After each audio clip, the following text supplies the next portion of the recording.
Hey guys, welcome back to the EA Sports FC 25 Chesterfield Career Mode. Here is the second episode of Season 6. As I mentioned in the last episode or 2 episodes ago, this is going to be the final season. The reasoning is very simple. The new game FC 26 is coming out in about a week time, actually less than 2 weeks. So I thought, you know what, we have to wrap this up. This is a perfect opportunity for us. We won the Europa League last season, and we also won the Premier League last season, which is, in my opinion, a little bit underwhelming because the fact that we didn't really, I don't want to say we didn't pay attention to it, but the fact that the stake of winning the Europa League is bigger than the Premier League. So we actually put all our focus in the Europa League, but little do we know that to the last, 3, 4 games of the Premier League, then we realized that we actually might have a chance to go for the Premier League, and which we did in the end, beating Liverpool by a couple of points. And this season, our objective is very simple. As I said, one final season, my priority for this season has to be winning the Champions League and the Premier League as well. Of course, it would be lovely to win the Carabao Cup and also FA Cup, but as I said, I don't think we will be winning everything, to be honest. We won the Super Cup last episode, beating Juventus 4-2 and beating Man City 2-1 in the Community Shield, so we won 2 already, and I will count that as major honor. Why not? So what, 2 trophies in, 4 more to go, and of course our Premier League campaign kicked off at GTEC Stadium right here against Brentford, and of course we just didn't really do well. Andrick, by the way, again, it's our nemesis. I would say just keep scoring against us every time when he play against us, and right here, 2-2 already. The game is seemingly very, very intense. Camera have scored our first goal, I mean the second goal in this game, but right here, game is tied 2-2. Last minute here, we need to go for the win. Here comes Gabriel Howe down on the right side, and he sees Van Dijk and the newly signed backup striker and the former Manchester United striker have scored a last minute winner for us, and we have sealed out the win, our first win of this new campaign. And we just gotta win as many games as possible. I think that is our objectives. And next one over here, we got Burnley, a newly promoted side this time. And this time we're away at I think Moor Ground or something like that. I don't remember the stadium name, but who cares?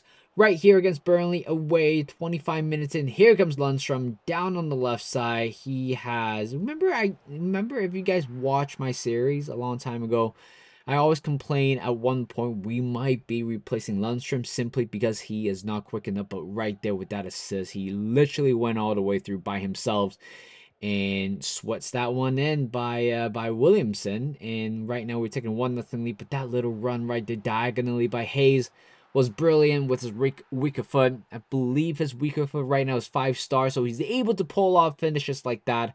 But let's talk about the assist and also the run diagonally by Hayes. Right now we're taking a 2-0 lead, and in the second half over here comes Ramsey to Hannibal down the left side to Kolomuani.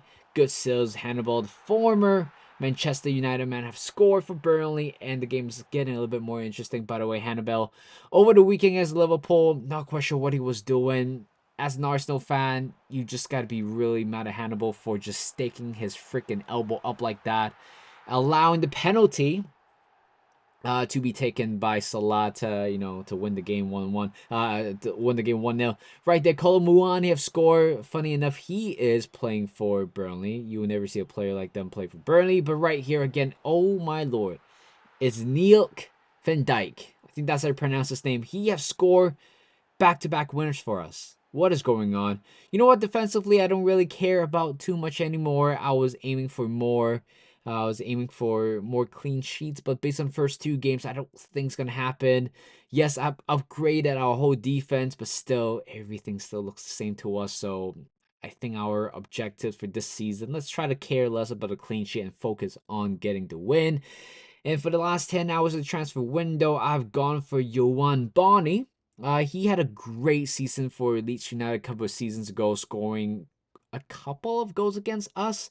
And I thought this could be a good time for us to actually sign a good player. Yes, Van Dijk is good, but we need 3 attackers for this season. We got a lot of competition to play into. We got Carabao Cup, Champions League, FA Cup, and Premier League, so we need rotation.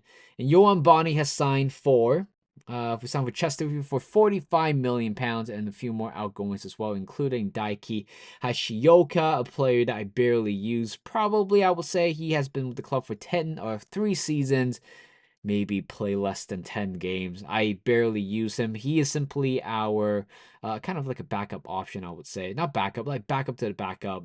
But again, if we have a little bit of money to cash him in, I will certainly do that. And right now, yeah, that's pretty much it for the transfer window. We were very productive. We signed a world-class midfielder Camera, a world-class world-class center back, Castillo Jr. or Luke Kepa. He also signed a midfielder Buadi and Diam, the center, the young center midfielder, and also more importantly, Bonnie as our newly signed striker. So everything looks really good right now. So right now it's all about using the squad and trying to win games. And for the Youth Academy report, I'm sure I mentioned about this. This batch of scouts being sent out will be, I'm not saying they will be gone, but will be stopped indefinitely because again there's no next season and I don't really see a point of keep doing this youth academy reports monthly. Maybe we'll just look at the academy in general like this, but in terms of sending scouts away, I don't think I'll be doing that. I know it's going to take me like 5 to 10 seconds, per slides, but I just don't think it matters anymore. It doesn't matter. We get a player 64 rated, has potential to be special. What am I going to do with him? Absolutely nothing, because simply there's no next season. I'm just going to put it that way. And right here against Wolves in 9 minutes, and what a great finish by Williams. I got to check out his finishing. I mean, his shot power has to be 99 based on the trajectory of how the ball goes in. And again, from set piece, from the opposition set piece, we're able to hit them on counter attack. And here comes Williamson, one-on-one with goalkeeper. Very calm finish right there. A counter attack has made it 2-0. And game is seemingly done and dusted here, but that is not it. We still have a little bit of tank left. Here comes Hayes, the beast shove, and look at the amount of space right here. I mean, absolutely stupid type of defending by Wolves, allowing Bishop to have all the space in this world to pull the trigger, blast that one to top right corner with the long range shot, at least 25 to 30 yards there. 3-0, a clean sheet, a long waiting clean sheet for us. And right now for the fourth game here, is fourth game? Maybe fourth game. We got Fulham. Again, a team that we struggle to get results at times, especially the last couple of seasons. When we needed to get a win, they always managed to stop us. But 22 minutes in, great football in general, penetrating through the middle. Kamara sets it up to our new number 10, by the way, new number 10, Samuel Martin, to open up the score 1-0. And of course, a lot of numbers change, I would say, but I think the notable one has to be Samuel Martin, number 10. I've been saying this a long time ago. He is going to be our number 10 from last season, and right now he got it. He certainly have the caliber, has the quality to do so. And Costello, ooh, like that, I'm not sure if that's the right card. I thought he clearly got the ball, but he sent off. At the end of the day, we got the clean sheet, we got the win, we got great backup as well. Murillo can certainly step up and play in that role. I think this season, Castillo Jr. and also Murillo has to be, they have to be on alert. They're going to be rotating games between both of them in that position, left center back area. I think they use a lot of the stamina, so that's why I'm willing to sign another, crucial squad player just to get the top quality for every single game. Smets, I don't really have to worry about him. Develop nicely as a young player. But right here, for the Champions League, music to our ears. First year in the competition, and we are expected to win it. I hope we're gonna win it. I'm not saying that we're 100% gonna win it, but hopefully we will. But for the first game here, it is going to be a tough one. But it is going to be a tough one. But in the league phase, we got some really, I would say, tough opponent. I would say, I feel like Bilbao's part of it, maybe. Actually, no, that might be Arsenal in real life tomorrow. Inter Milan's one of them, but we're off to a great, fantastic start. 13 minutes in. Has to be this guy, Bergquist, from the academy, scoring our first ever Champions League goal. And we have taken a 1-0 lead over here. And here comes Inter Milan. Oh my lord. Who's this guy? Nicholas Jackson.